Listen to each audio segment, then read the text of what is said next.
ಛಲ ಇನ್ನೆಲ್ಲಿ ನೋಡುತ್ತಾ ಉಂಟು. ನಿನಗೊಂದು ಮಾತನ್ನು ಹೇಳುತ್ತೇನೆ.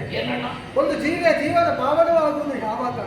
ಆತನ ಹುಟ್ಟಿನಿಂದ ಅಲ್ಲ, ಆತನ ಮುಂದೆ ಮಾಡುವಂತಹ ಸಾಧನೆಯಿಂದಲಾಗಿ. ಸಾಧಿಸಿದರೆ ಜೀವನ ದೇವನಾಗಬಲ್ಲ ಎಂಬಂತಹ ಮಾತುಂಟು. ಹಾಗಿರುವಾಗ ನಿನಗೆ ಸುರಪನಾಗೆ ಐಶ್ವರ್ಯ ಸಂಪತ್ತು ಎಲ್ಲ ಪಡೆಯಬೇಕು ಅಂತಾದ್ರೆ ನೀನು ಇಲ್ಲಿ ಇರಬಾರದು, ನೇರವಾಗಿ ಭೂಲೋಕಕ್ಕೆ ತೆರಳಬೇಕು. ಲೋಕದ ತಂದೆ, ಲೋಕದ ರಕ್ಷಕ ಆ ಪರಮೇಶ್ವರ ಇದ್ದಾನೆ. ಅವನನ್ನು ಶುಚಿರ್ಭೂತನಾಗಿ ಏಕೋ ಮನಸ್ಸಿನಿಂದ ನೀನು ತಪಸ್ಸನ್ನು ಆಚರಿಸಬೇಕು. ಶಿವನು ಉಳಿದಾಗ ನಿನಗೆ ಬೇಕಾದಂತಹ ವರಗಳನ್ನು ನೀನು ಕೇಳಬೇಕು. ಈಗ ಅಪ್ಪನಿಂದ ಹೊರ ಪಡಿಬೇಕು. ಅಪ್ಪ ಕೈಲಾಸದಲ್ಲಿದ್ದಾರೆ. ಈಗ ಹಾಗೆ ಹೋಗಿದ್ರೆ ಆಗುದಿಲ್ಲ. ಅಪ್ಪನಲ್ಲಿ ವರ ಬೇಕು ಕೇಳಿದ್ರೆ ಕೊಡ್ಲಿಕ್ಕಿಲ್ವ ನನಗೆ? ಮೊದಲಾಗಿ ಹೇಳಿದ್ದೇನು? ಸಾಧಿಸಿದರೆ ಜೀವನ ದೇವನಾಗಬಲ್ಲ. ಸಾಧನೆ ಹೊಂದಿದ್ರೆ ಮಾತ್ರ ಗುರಿ ಮುಟ್ಟುವುದಕ್ಕೆ ಸಾಧ್ಯ. ಹಾಗಿರುವಾಗ ನೇರವಾಗಿ ಹೋಗಿ ನಿನಗೆ ಆ ಸಂಪತ್ತನ್ನು ಪಡೆಯುವುದಕ್ಕೆ ಆಗುವುದಿಲ್ಲ. ನೀನು ಬೇಕಾದಷ್ಟು ಸಾಧನೆಯನ್ನು ಇನ್ನೂ ಮಾಡಬೇಕಾಗ್ತದೆ. ಹಾಗಾಗಿ ಪರಮೇಶ್ವರನ ಕುರಿತು ತಪಸ್ಸನ್ನು ಆಚರಿಸಿದ ಅಂತಾದ್ರೆ ನಿನ್ನ ಭಕ್ತಿಗೆ ಒಲಿದಂತಹ ಪರಮೇಶ್ವರ ನಿನಗೆ ಬೇಕಾದಂತಹ ಸಕಲ ಅನುಗ್ರಹವನ್ನು ಆತ ಮಾಡುವುದಕ್ಕಿದ್ದಾರೆ. ಹೋಗಿ ಬಾ, ನಿನಗೆ ಶುಭವಾಗಲಿ.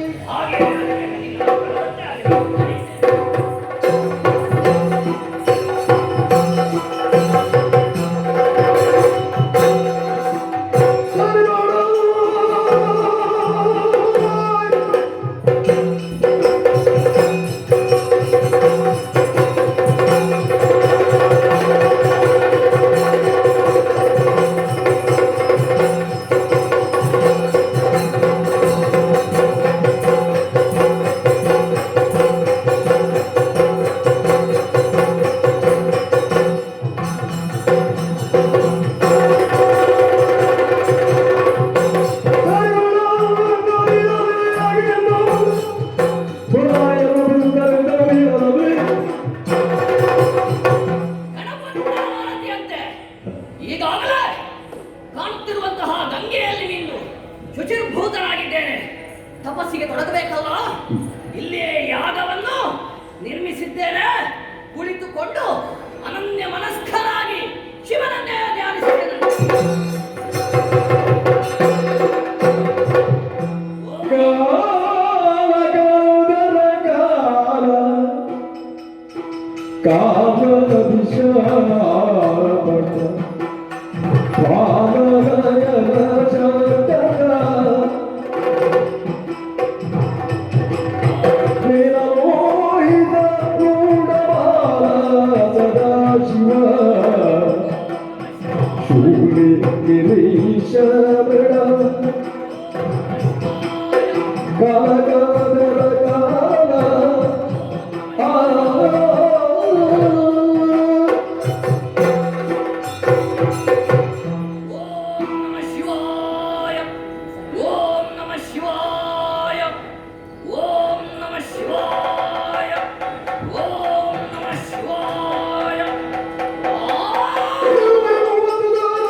ಹಾಗಾಗಿ ಕಾಣುತ್ತಿರುವಂತಹ ಯಾಗ ಪುಣ್ಯಕ್ಕೆ ನನ್ನ ಶಿರವನ್ನು ಕತ್ತರಿಸಿ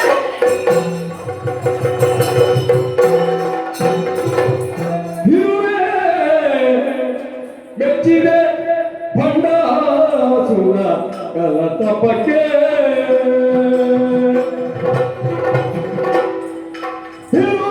ಮೆಚ್ಚಿದೆ ಭಂಡಾಸುರ ಕಲತಪಕ್ಕೆ ಅಚ್ಚರಿಯಾತ್ರೆ ಮಗನೇ ನಾ ಮನದಿ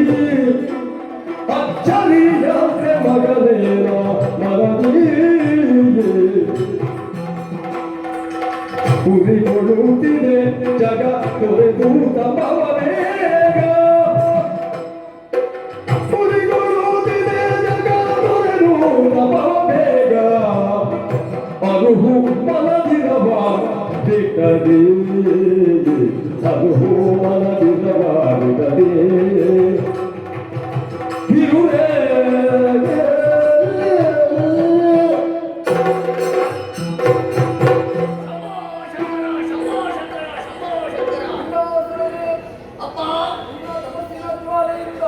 ಪ್ರಪಂಚ ಮೂರು ತಲ್ಲಡಿಸಿ ಹೋಗಲಿದೆ ಮಗನೇ. ಈಗ ತಪಸ್ಸಿಗೆ ಮೆಚ್ಚಿ ವಿನಾಟಿಯಾದಂತಹ ನಾನೇ ಪ್ರತ್ಯಕ್ಷರಾಗಿದ್ದೇನೆ. ಅರಿದೇ ದೇಹವನ್ನು ಗಂಡಿಸಬೇಡ. ಏನು ಬರಬೇಕು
ರಕ್ಷಿಸು ಈ ಕೊಡ ಮಟ್ಟೆಂದ ದಯವಿ ಸಾಂಬ ಶಿವ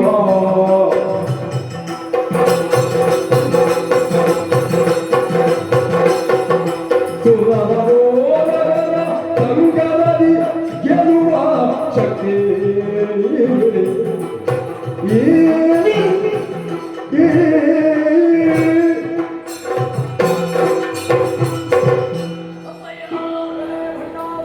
ಸಂತೋಷವಾಯಿತು ಸಂತೋಷವಾಯಿತು. ಈ ಕಾಲದಲ್ಲಿ ನನ್ನ ಭಕ್ತಿಯ ಮೆಚ್ಚಿ ನನಗೆ ವರವನ್ನು ಕೊಡುವುದಕ್ಕಾಗಿ ಬಂದಿರ. ಏನು ಬರಬೇಕು ಕೇಳಿಕೋ. ಅಪ್ಪಯ್ಯ, ವರವನ್ನು ಕೊಡುವುದೇ ಹೌದಾಗಿದ್ರೆ ಸುರರು, ನರರು, ಕಿನ್ನರರು, ಕಿಂಪುರುಷರು, ಗುರರು, ಸಿದ್ಧರು, ಸಾಧ್ಯರು, ಗರುಡ ಗಂಧರ್ವರು ಅವರ್ಯಾರಿಂದಲೂ ನನಗೆ ಯಾವುದೇ ಅಪಜಯವೂ ಬರಬಾರದು, ಮರಣವೂ ಸಂಭವಿಸಬಾರದು. ಅಷ್ಟು ಮಾತ್ರವಲ್ಲ, ದೂರದಲ್ಲಿ ನನ್ನೆದುರಿಗೆ ನಿಂತವರು ಯಾರೇ ಆಗಿರಲಿ ಅವರ ಅರ್ಧ ಬಲ ನನಗೆ ಬರಬೇಕು. ಅಪ್ಪ, ನಾನು ಇಂತಹ ಕಾರ್ಯವನ್ನು ಮಾಡುವಾಗ ಮೂರ್ತಿಗಳಾದಂತಹ ನೀವು ಯಾವ ಕಾಲಕ್ಕೂ ನನಗೆ ವಿರೋಧಿಯಾಗಿ ಬರಬಾರದು. ನಿನ್ನ ಇಚ್ಛೆಯಂತೆ ಆಗಲಿ. ಅಪ್ಪ, ಕೊನೆಯದಾಗಿ ಕೇಳ್ತಾ ಇದ್ದೇನೆ, ಸೃಷ್ಟಿ ಕಾರ್ಯವನ್ನು ಮಾಡುವಂತಹ ಶಕ್ತಿ ನನಗೆ ಬೇಕಪ್ಪ. ಇದ್ದರು ಬೇಡಿ ನಿಷ್ಠಾತಗಳನ್ನು ನಾನವೋ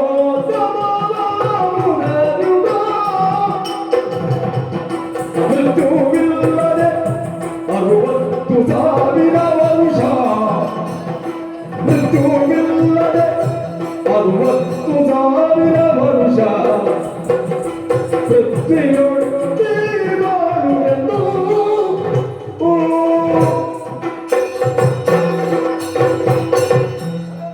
ಅಪ್ಪ, ನೀನು ಕೇಳದೆ ನಿನ್ನ ಭಕ್ತಿಗೆ ಮೆಚ್ಚಿ ಆ? ವರವನ್ನು ಕೊಡುತ್ತಾ ಇದ್ದೇನೆ ಮಗನೇ. ಏನಪ್ಪ? 30,000 ವರ್ಷಗಳ ಕಾಲ ತಪಸ್ಸನ್ನಾಚರಿಸಿದವನು ಹೌದು.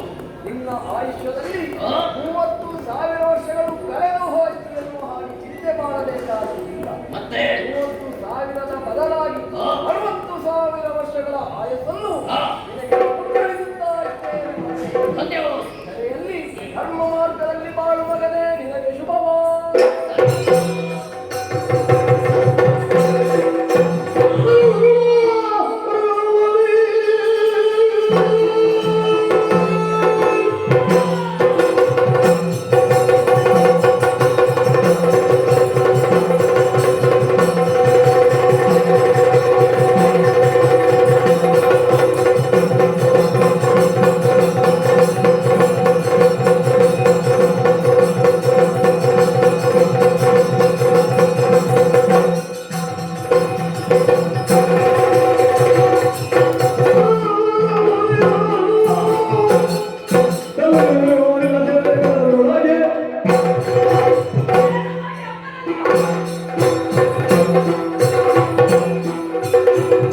ಅಯ್ಯ ಏನು ಮಗನೇ? ಗಣಪಣ್ಣನ ಆಣತಿಯಂತೆ ಈಗಾಗಲೇ ಬಹಳಷ್ಟು ಸಮಯವಾಗಿ ಹೋಯಿತು ನಾನು ಇಲ್ಲಿ ಬರದೆ. ಹೌದಾ? ಕಾರಣ ಏನು? ತಪಸ್ಸನ್ನು ಮಾಡ್ತಾ ಇದ್ದೇನೆ. ನನ್ನ ಅಪ್ಪನ ಕುರಿತಾಗಿ ತಪಸ್ಸನ್ನು ಮಾಡ್ತಾ ಇದ್ದೇನೆ.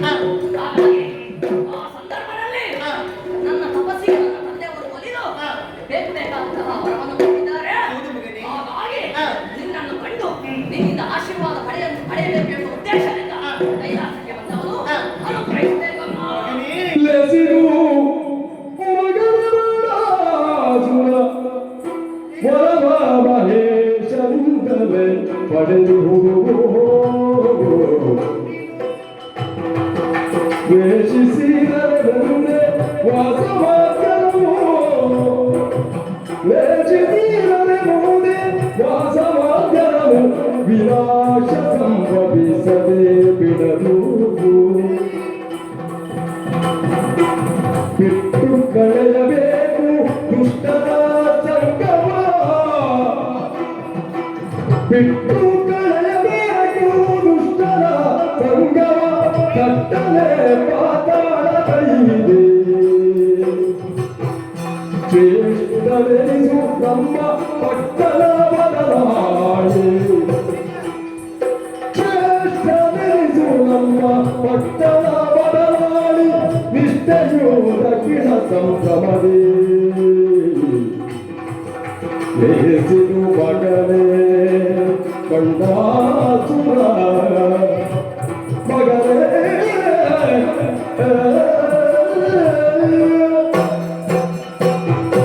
ಮಗನೇ ಬಂಡಾಸುರ, ಅಮ್ಮ ಈ ಹೊತ್ತಿಗೆ ನೀನು ಆಡಿದಂತಹ ಮಾತನ್ನು ಕೇಳಿ ಸಂತೋಷವಾಯಿತು. ಓ, ನನ್ನ ಪತಿದೇವರ ಬಳಿಗೆ ಹೋಗಿ ಅವರಿಂದ ಬೇಕಂತಹ ವರಗಳನ್ನು ಪಡೆದುಕೊಂಡು ಬಳಿಕ ನನ್ನ ಬಳಿಗೆ ಬಂದವನಿದ್ದೀಯ. ಹೌದಮ್ಮ. ನಿನಗೆ ಒಂದೇ ಒಂದು ನೀತಿಯ ಮಾತನ್ನು ಹೇಳುವುದಕ್ಕೆ ನಾನು ಸಿದ್ಧನಾಗಿದ್ದೇನೆ. ಹೇಳುವುದಕ್ಕೆ ನಾನು ಸಿದ್ಧನಾಗಿದ್ದೇನೆ. ಯಾವತ್ತೂ ಕೂಡ ಸತ್ಯ ಧರ್ಮ ನ್ಯಾಯ ನೀತಿಯಲ್ಲಿ ನಡೆಯಬೇಕು. ಸರಿ. ಸಜ್ಜನರ ಸಂಗಮದ ಹೆಜ್ಜೆಯನ್ನು ಸವಿದಂತೆ ದುರ್ಜನರ ಸಂಗಮದ ಹೆಜ್ಜೆಯನ್ನು ಕಡಿದಂತೆ ಯಾವತ್ತೂ ಕೂಡ ಒಳ್ಳೆಯವರ ಜೊತೆ ಜೀವನ ನಡೆಸಿಕೊಳ್ಳಬೇಕು. ಆಗಲಿ ತಾಯಿ.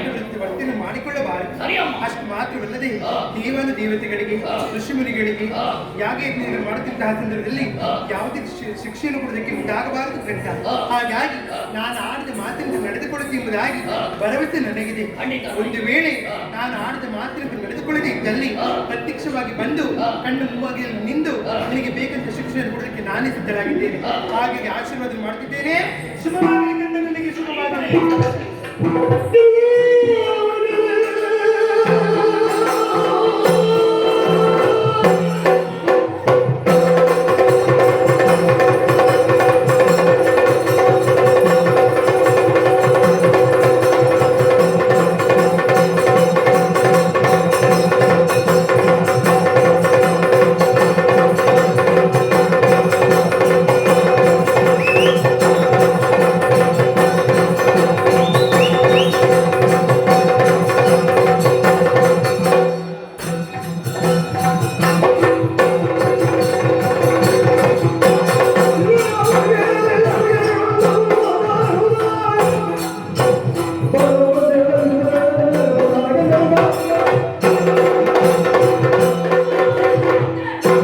ನೇರವಾಗಿ ಮಾತಾಡಕ್ಕೆ ಇದ್ದೇನೆ.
ಅರಿವು ಸುತ್ತಾಲಿ ಕರೆಸಿದನಲ್ಲ ದೈತ್ಯರನ್ನು ಶುಕ್ರಾಚಾರ್ಯರು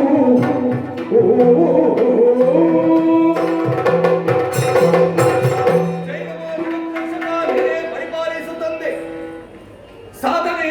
ವೇದನೆಯಲ್ಲ ಅದೊಂದು ಶೋಧನೆ. ಮಾನವನ ಬದುಕಿನಲ್ಲಿ ಸಾಧನೆಯ ಪಥವನ್ನು ಏರಿದ ಅಂತಾದರೆ ಒಬ್ಬ ವ್ಯಕ್ತಿಯಾದವನು ಮಾಧವನೂ ಆಗಬಲ್ಲ, ಮಹಾದೇವನು ಬೇಕಾದರೂ ಆಗುವುದಕ್ಕೆ ಸಾಧ್ಯ ಉಂಟು. ಸಾಧನೆ ಎನ್ನುವುದು ಬೇಕು.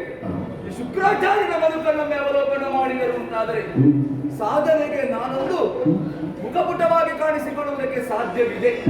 ಅಂತ ಸಾಧನೆಯ ಪಥ ನನ್ನದು. ಒಂದು ಕಾಲದಲ್ಲಿ ಮೃತ ಸಂಜೀವಿನಿ ವಿದ್ಯೆ ಪಡೆದುಕೊಳ್ಳಬೇಕು, ಆ ವಿದ್ಯೆಯನ್ನು ನನ್ನದಾಗಿಸಿಕೊಳ್ಳಬೇಕು ಎನ್ನುವಂತ ಆಲೋಚನೆಯನ್ನು ಮಾಡಿರುವಂತಹ ನಾನು ಹೊರಟಿರುವುದು ಪರಮೇಶ್ವರನ ಕುರಿತಾದ ತಪಸ್ಸಿನತ್ತ. ತನ ಕೆಳಗಾಗಿಸಿ ಕಾಲು ಮೇಲೆ ಮಾಡಿ 10,000 ವರ್ಷಗಳ ತಪಸ್ಸನ್ನು ಆಚರಿಸಿದೆ.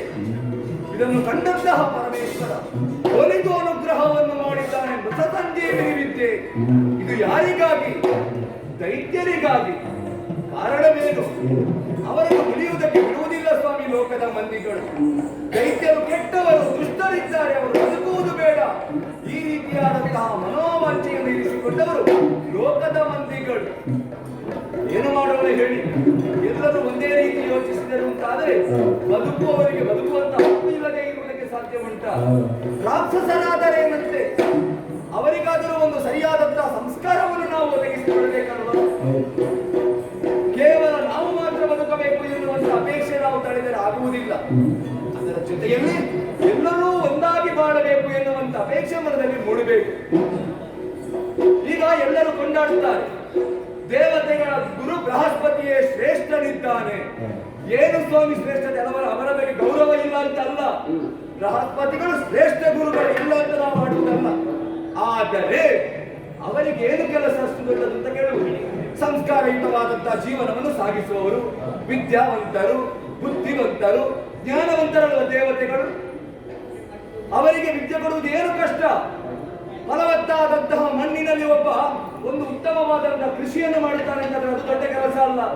ಬಂಡೆಗಲ್ಲಿನ ಮೇಲೆ ಕೃಷಿಯನ್ನು ಮಾಡಬೇಕು, ಫಲವನ್ನು ತೆಗಿಬೇಕು. ಅವನು ಗುರು ಎನಿಸಿಕೊಳ್ಳುವುದು. ಸಂಸ್ಕಾರವಿಲ್ಲದಂತಹ ದಾನವರಿಗೆ ಗುರು ಎನಿಸಿಕೊಂಡಿದ್ದೇನೆ. ಅವರಿಗೆ ಒಂದು ಉತ್ತಮವಾದಂತಹ ಸಂಸ್ಕಾರವನ್ನು ಒದಗಿಸಿಕೊಟ್ಟು ಲೋಕದ 10 ಮಂದಿಯ ಜೊತೆಯಲ್ಲಿ ಅವರನ್ನು ಒಂದಾಗಿಸಬೇಕು ಎನ್ನುವಂತ ಅಪೇಕ್ಷೆ ತಳೆದಿದ್ದೇನೆ. ಏನು ತಪ್ಪ ನನ್ನದು? ಒಳ್ಳೆಯವರಿಗೆ ಗುರುಗಳು ಯಾರು ಬೇಕಾದರೂ ಆಗಬಹುದು. ಕೇಳುವವರಿಗೆ ಗುರು, ಕೇಳದೇ ಇರುವವರು ಇವರಿಗೆ ಗುರು ಎನಿಸಿಕೊಂಡಿದ್ದೇನೆ. ಏನೋ ಎಲ್ಲೆಲ್ಲೋ ಅಲೆದಾಡಿಕೊಂಡಿರುವವರು ದೇವತೆಗಳಿಗೆ ಭಯಪಟ್ಟು, ದೇವರಿಗೆ ಭಯಪಟ್ಟು ಕಾಡು ಮೇಡುಗಳಲ್ಲಿ ಬದುಕುತ್ತಾ ಇದ್ದು ಅಳಿದು ಉಳಿದ ದೈತ್ಯರನ್ನೆಲ್ಲ ಒಗ್ಗೂಡಿಸಿಕೊಂಡು ಈ ಗುರುಮಠದಲ್ಲಿ ಅವರಿಗೆ ಬೇಕಾದಂತಹ ವಿದ್ಯೆಗಳನ್ನೆಲ್ಲ ಒದಗಿಸಿಕೊಡುತ್ತಾ ಇದ್ದೇನೆ. ಒಂದಷ್ಟು ದಿವಸಗಳು ಸಂದಾಯಿತು. ಕಲಿತ ವಿದ್ಯೆ ಪ್ರಯೋಗ ಆಗಬೇಕಲ್ವಾ? ಅದರ ಜೊತೆಯಲ್ಲಿ ಒಂದು ಚಿಂತನೆಯನ್ನು ಮಾಡಿದ್ದೇನೆ. ಅದಕ್ಕಾಗಿ ಬೇಕಾಗಿರುವುದು ಯಾರು? ನನ್ನ ಶಿಷ್ಯರು. ಬರಲಿ.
ನಾವು ಹಾ. ಅಲ್ಲೆಲ್ಲಿ ತಿರುಗಾಟ ಮಾಡ್ತಿದ್ದೀವಿ, ಇಲ್ಲಿಗೆ ಬಂದು ಸೇರಿಸಿದ್ದೀವಿ. ಹಾ. ಹಾಗಾಗಿ ನಮ್ಮನ್ನು ಕರೆಸಿದ ಕಾರಣ ಏನು ಗುರುಗಳೇ? ತಾಳಿ ತಾಳಿರಲ್ಲ ದೈತ್ಯರು ಕೇಳಿರೆಲ್ಲ ಸುಳ್ಳ, ದೈತ್ಯರು ಕೇಳಿರೆಲ್ಲ ಸುಳ್ಳ.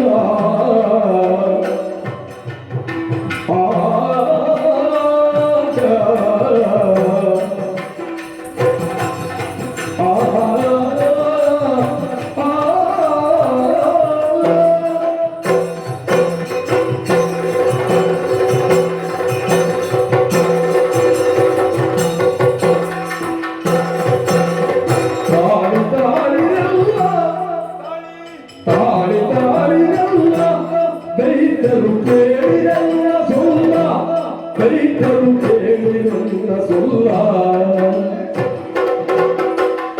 ಭೂಲೋಕದಿ ಜಾಡಿಯು ಮುಂದಕ್ಕೆ, ಭೂಲೋಕದಿ ಜಾಡಿಯು ಮುಂದಕ್ಕೆ ಏಳಿಗೆ ಓಡುವ ಕಾಲ ಸಂಭವಿಸಿತು.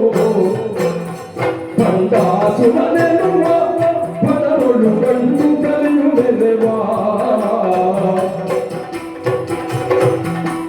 ಬಂದಾಸುರನೆನ್ನುವ ಪದರೊಳು ಕಂಡು ಕಲಿಯುವೆವಾ. ಸಲ ಕಂಡವಾದ ತಪವ ಇಂದಿಗ ಕಂಡ ಪರಶುಭರವ, ತೆರಳ ಕಂಡಾದವರೆಗೊಳ್ಳು ಬಾರವರ ಕಂಡ ಬದಲೆಗಳು ಮುಂದಕ್ಕೆ ಬೆಳೆಸುವ. ತಾಳಿ ತಾಳಿರಲ್ಲ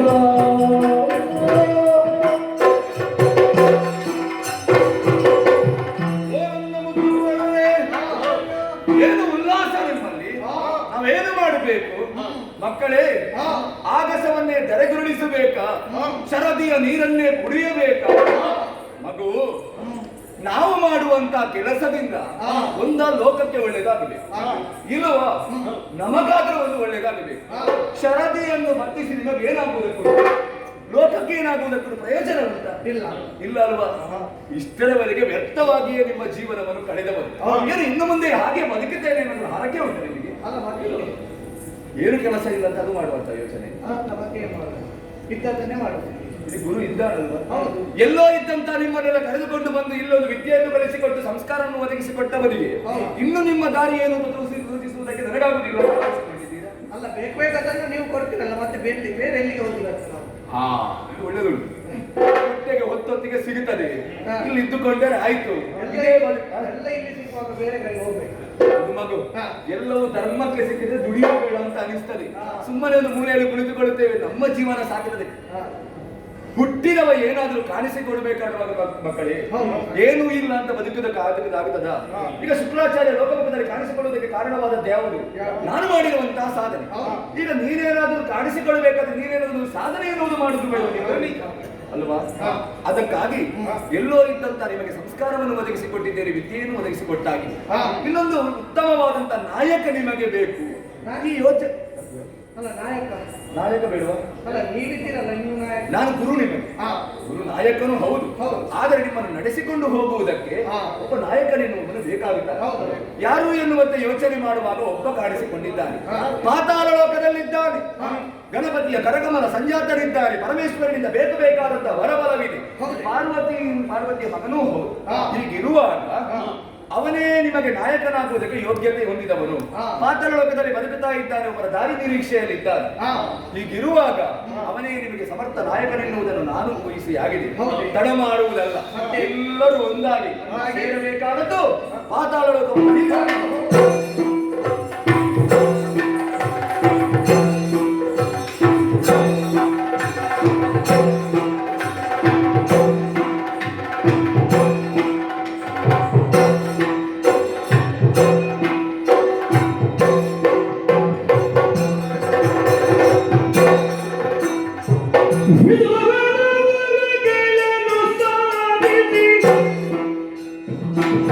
ಮುರಳಿ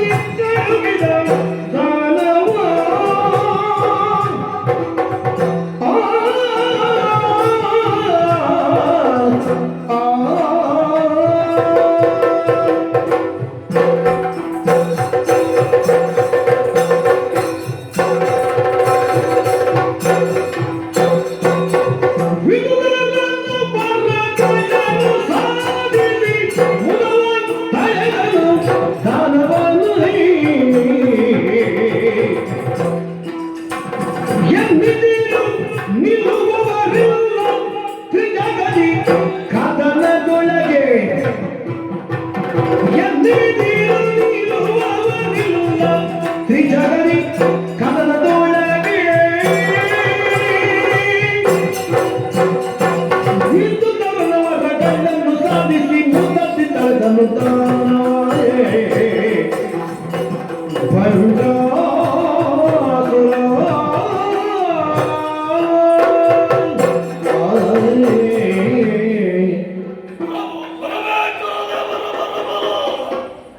ತಾಯಿ ಪಾರ್ವತಿ ದೇವಿಯನ್ನು ಮಾಡಿರುವಾಗ ನನ್ನ ಜೀವನಕ್ಕೆ ಕ್ಷಯವಾಗಿದೆ. ಸೇರಿಕೊಂಡಿದ್ದೇನೆ ಪಾತಾಳ ಲೋಕ. ಇಲ್ಲಿ ನಿನಗೆ ಒಳಿತಾಗುತ್ತದೆ ಮಗನೇ. ತಾಯಿ ಹೇಳಿದ ಮಾತು ಬಂದು ನೋಡಿದರೆ ಏನೂ ಕಾಣಿಸುವುದಿಲ್ಲ, ಯಾರೂ ಕಾಣಿಸುವುದಿಲ್ಲ. ನೋಡೋಣ ಮುಂದೆ ಮುಂದೆ ಏನಾಗುತ್ತದೆ.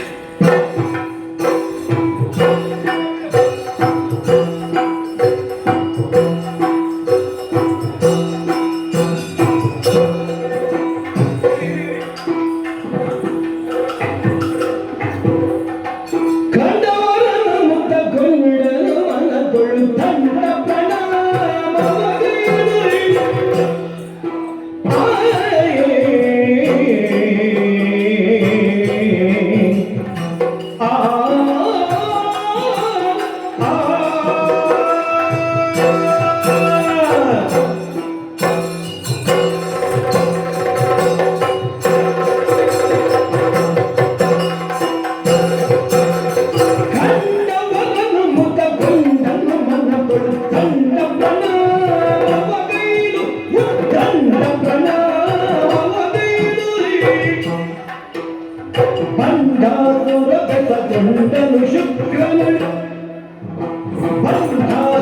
ಬಂಡಾಸುರ ಶುಕ್ರನು ಇನ್ನು ದೈತ್ಯನನ್ನು ಕೂಡುವರಿ ಕಂದವನನು ಮುತ್ತ ಕೊಳ್ಳಲು ಮನದೊಳ್ಳು ತಂದ ಪ್ರಣಾಮವಗೈದು ಉತ್ತಂಡ ಪ್ರಣಾಮವಗೈದು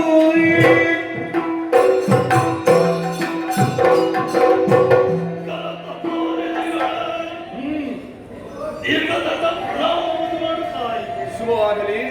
ನಿಮ್ಮ ತೇಜಸ್ಸು ಓಜಸ್ಸಿನಿಂದ ಭ್ರಮೆಗೊಂಡರು.